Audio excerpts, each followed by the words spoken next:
Hey everybody, it's Chris, and today I want to talk to you all about magnolias. Specifically, I'm going to talk about Japanese magnolias, but I'm going to focus on the native Southern Magnolias, native to the southeastern United States. I just bought a new one today. This is a Bracken's Brown Beauty Magnolia. Now that's a varietal, that's a hybrid, that's not the species form. Just to recap, a hybrid or a cultivar is something that was bred for certain genetics and then it is propagated by cloning, not by seed. So it's either going to be grafted onto a rootstock or propagated by cuttings so that the genetics are maintained. So this plant here is a Bracken's Brown Beauty, and it has darker green leaves than a normal magnolia species form would have, and it also has brown underside of the leaves, which you can see, and it's just a very attractive plant. The magnolia that is planted most often in yards, in yardscapes, the magnolia that is found most often in garden centers, the magnolia planted most often as a street tree in certain neighborhoods is going to be the Bracken's Brown Beauty, say that 3 times fast, magnolia, which is this one here. It does not get as large as the species form magnolia, which will get 50, 60 plus feet. This one will get 30, 40 feet, which is certainly plenty big enough. It still flowers with the white blossoms like the standard magnolia. I feel like the foliage is denser on Bracken's Brown Beauty, and overall it's a more attractive foliage than on the species form. It just doesn't get as big. Now, magnolias are a great choice for your garden, and I'm going to talk about more about that throughout this video, but if you live in a zone where you can grow them, I definitely think that you should. There's almost no downsides to them. So come with me, let's look at some more magnolias, and I'll teach you more about what kind to buy, where to plant them, and how to take care of them. Everybody. So this magnolia here, this is actually a little gem magnolia. Now, little gem is a dwarf form magnolia, or it's a very slow growing magnolia. It's the smallest one that you'll find typically at garden centers or on the market. It's a very popular tree. If your yard is a smaller yard but you still want a magnolia, get a little gem. This is obviously quite large. I bought this large. It was, I think, $1,000, so they're pricey when you get them this big. I've seen them for $50 when they're this big. It's just, they're such slow growers that you're paying for the years it took for it to grow to get big. This is a raised bed back in the area I'm trying to turn into botanical gardens of my property. That's what I'm doing. I'm building botanical gardens here, and so this is in a raised bed that gets really, it's too far away from the house to get any supplemental watering, so it's kind of just left on its own to survive. And you can see I've had lots of things die here in this bed, but the magnolia has not died. Despite summer droughts, despite winter rains, despite anything, this magnolia is alive and doing well. And that is because these are really resilient plants. They are evergreen, and evergreen plants put a lot of effort into their foliage, and so they don't want to lose their leaves. So as long as they're not losing their leaves, they're doing fine. But an evergreen plant spends way more energy producing a leaf or a needle than a deciduous plant does, because it's permanent, and so they invest in that structure. But despite that, you would think it would need a lot of moisture to maintain these leaves. Because of the leaf thickness and the size of the cell walls, the leaves do not transpire a lot of moisture. So it can sit in full sun and not lose a lot of moisture from the leaves. And it can sit in a dry winter climate with desiccating winds blowing at cold temps, which will kill a lot of evergreens and not die or not suffer or not get burnt. So magnolias are just, once established, especially once established, they are tanks of a tree, and they will grow well, and they will grow in drought, and they will grow in wetness, and they will grow in a dry winter with wind, and they will just survive. So a lot of other things in this bed have died on me, but this little gem magnolia is still doing fine. In fact, the only thing on my property that has ever hurt a magnolia has been a deer, a buck. They rub their antlers. They like to look for the most expensive tree you own to sharpen their antlers on, and they will just break the limbs off, and they can strip the bark off the tree, and they can kill the tree that way. But other than bucks destroying my trees, I've never had any sort of environmental issue cause magnolia decline. They are just resilient trees, and that makes them a great choice for the yard, especially in an area if you can't take care of it. Like down here, this is several hundred yards from my house. I can't bring water down here. I don't even, like sometimes I go weeks without even coming down here to look at it. So I can set it and forget it. This is the crock pot of trees. Just set it and forget it, and it will do well for you. Well, I hope everyone can see me back here. I'm back behind my fire pit. I built this reflecting heat wall, bench wall, seating for the fire pit area. And I'm back behind it. And I'm back behind it because I want to show you a species form Southern Magnolia I've planted, which is here. And it may be getting lost in the background, and that's intentional. Throughout this area of my property, I had a lot of weed trees growing and some just undesirable things like oh shit, well. Throughout this area of my property, I had some undesirable trees growing, some weed trees like honey locust and things I just don't want growing. And I wanted something that provided presence and beauty and also the evergreen nature of the foliage, but while going away from a needled conifer. So I went with the magnolias, and Southern Magnolias are amazingly hardy plants, and they do well in so many different climates and zones. So it was really a great choice for this area. So I have one here. He's 12 to 14 feet tall, and they will get 60 feet tall. And I want it to eventually get big enough where it kind of arches over my fire pit that's right here. And provides a backdrop for it and some additional beauty. This is a volunteer oak intertwined with a maple actually growing here. I may let that stay, not entirely sure. I love oaks and maples though, so I may let it stay. In the foreground, I've got an amber glow, a metasequoia that I planted and I love, that's staying. But back here, I want this species form magnolia, the big one, get really big and just provide fullness for the canopy of this area behind my fire pit. Behind me here is a Japanese magnolia. So this is a magnolia.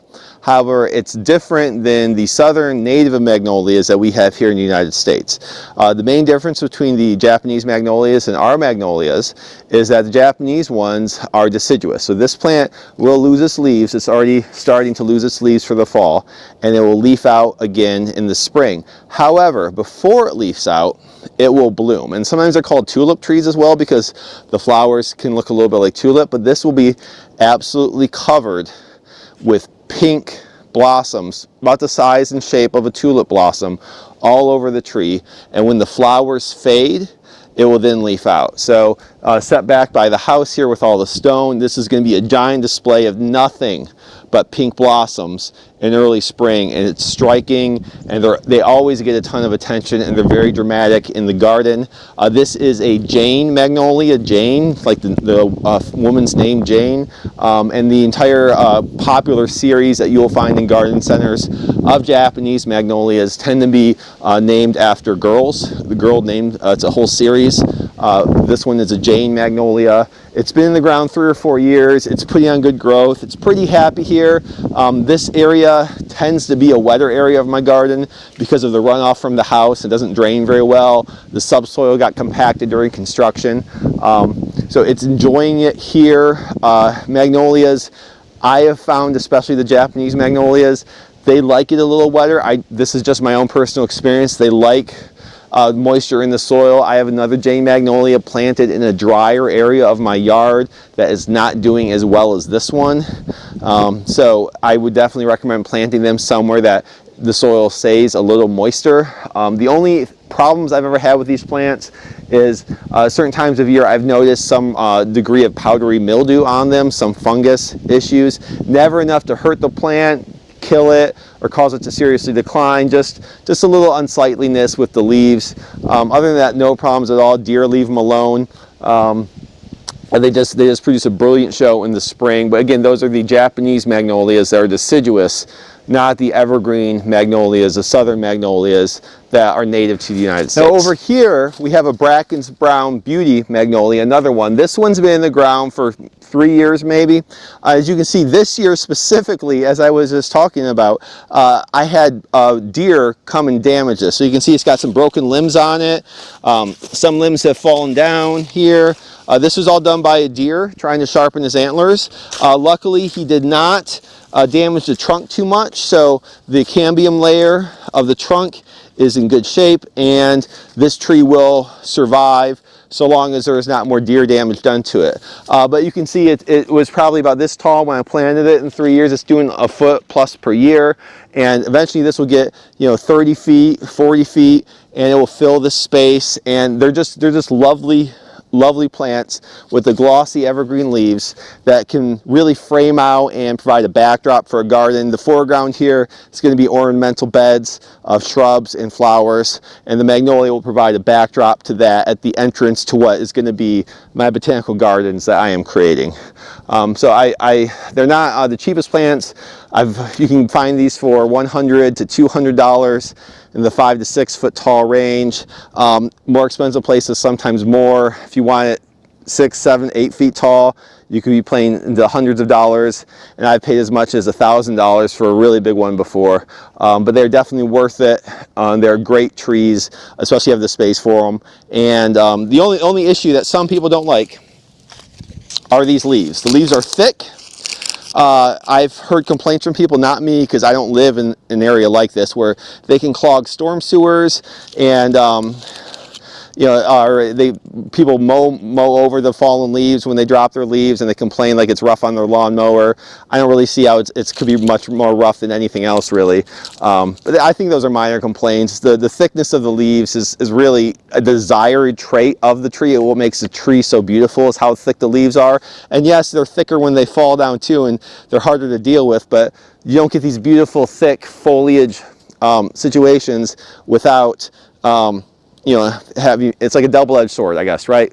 They're going to be thick on the tree, they're going to be thick on the ground. Just deal with it. I don't think that's a reason not to plant the tree. So again, this is a Bracken's Brown Beauty Magnolia that's been in the ground maybe 3 years. A little bit of deer damage this season, but otherwise it's doing great. And here we have a little Gem Magnolia that I've planted in this area here at the side of a viewing patio that's part of my botanical gardens. And as you can see, this area gets a lot of shade. It's shady right now. It does get some sun at part of the day, but it is certainly shady most of the time.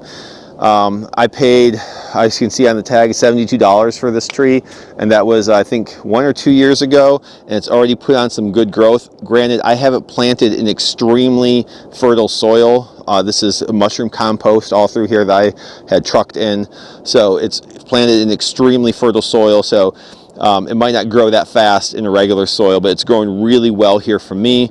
And I wanted it here, again, to provide that nice evergreen backdrop and resiliency that I am not getting with other trees so far away from my property, so far away from my hoses, where I can't water it during the summer drought season. It just needs to be able to survive on its own. So I planted it here, and it is surviving on its own. And one thing that's interesting that I want to point out here using this one is that magnolias are shade tolerant.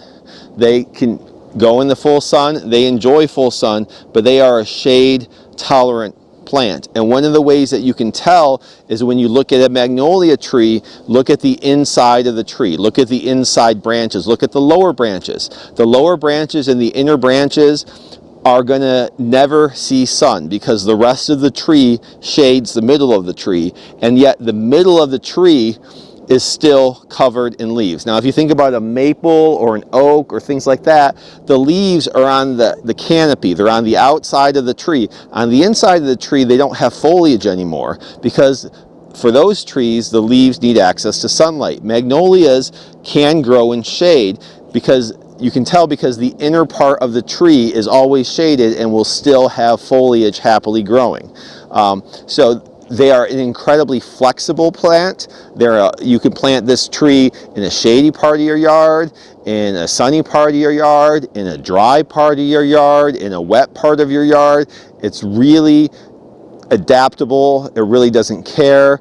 It will grow in any of those conditions, and that again makes it a great choice for your landscape when you need to find something that will just work and not bother you with finicky maintenance. This is kind of sad. This here is a species form magnolia. So this is just a standard Southern Magnolia that is famous in the southeastern United States. And you can tell a slight difference with the Bracken's Brown Beauty. If we look at the back side of the leaves, there's some that have a little bit of brown, but it's not as dark. And also the top side of the leaf is more of a lighter green than on the Bracken's Brown Beauty, which is more of a darker green. You can still see that the interior leaves of this plant are still, there's foliage here, talking about how it's shade. It's happy to grow in shade, which you can tell how the inner leaves are not falling off the tree. That's a good sign that that tree can grow in shade. It's sad though, because I spent $1,200 on this tree and then a buck broke it in half. But I left it in the ground. I did not dig it up. I did not dig the roots up. And now, after some years, it was down to here. It was down to a foot off the ground with almost no foliage on it. And over the last few years, it has bounced back and now is 3 to 4 feet tall. And you know, it sucks. I spent so much on it, and to have it be reduced to this. In fact, there's a video of me on YouTube, a prior video, talking about this tree losing leaves, and now look at it. It lost more than leaves. It lost almost all of its trunk and everything else too. But I left it in the ground, and it is coming back, and it will eventually turn into a big old magnolia tree again still. So that just again shows how resilient these trees are to all sorts of environmental conditions. This one was hacked off to 12 feet above the ground, or sorry, 12 inches above the ground, and has managed to grow back and is growing and is turning into what's going to be, it's going to take some years, but it's turning into what's going to be a lovely tree. So even if something happens to it, don't give up on it. They will come back and they will keep growing, and you know, your investment will pay off in the long term. But this is a great example. You can see the leaf color differences of a species form Southern Magnolia. That's the big one that will get 60, 80 feet tall. This one will take a while to get there. But that is a species form magnolia. So this is the last magnolia I'm really going to show you for this magnolia video. This is another species form magnolia, just a straight southern magnolia that's endemic to the southeastern United States that I planted. This one I protected with a little wire caging so the deer didn't get too aggressive with it. The deer have still pushed on it a little bit. I'm going to have this wire taken off, but it's not too bad. What I'm trying to do here, this whole back corner of my property, is I want to screen the forest with a variety of evergreens. That's the goal here. So I have a blue Arizona cypress here. I've got some green giant thujas over here. But to mix up, because good garden design involves contrasting foliage colors, contrasting foliage shapes, structure, all those things. You want a lot of contrast. A hedge of just everything being the same is not as visually interesting as a mixed border of different kinds of things. However, I did want all evergreens. So I've added a magnolia to this, I'm going to call my evergreen wall. And as everything gets big, these Arizona cypresses grow really fast. And as everything gets big and fills out, it will add a lovely contrast with the scaled and needled conifers I have growing also in this area, while of course providing as well the evergreen foliage I want. Now, one of the reasons I want to do that is because the area behind here is full of weeds, it's full of blackberry, and it's full of kudzu. And those things all like sunlight. So by planting evergreens here in my evergreen wall, I'm going to create a tremendous amount of shade in that direction to hopefully keep those weedy plants I don't want from growing this way. So that was one of the reasons why I'm doing this. But I hope that you liked this magnolia video, and I hope that it has helped you understand just how versatile and flexible these trees are. And I hope you get one for your garden if you don't have one already, because they are magnificent trees. You're going to be good at least in zone 6 to zone 9 with these, possibly zone 5. I've heard of that. Some zone 5 success, maybe in a sheltered location, we'll see. But any zone 6 to zone 9, you're definitely good. And if you don't have one, you should. They are great trees. They come in all different sizes. Little gem, Bracken's Brown Beauty, standard species form. Pick one, and they're just lovely and beautiful, and also they're classy. They class up your garden in a way I just can't describe, but you know it when you see it. And the magnolia is a classy tree. Thanks. Watch, subscribe, like, all those things. I'm Chris. I'm building botanical gardens. That's what I'm doing. I got property. I'm going to turn the whole property into botanical gardens. It's going to take me 30 years. So subscribe for 30 years and follow this journey with me. Thanks.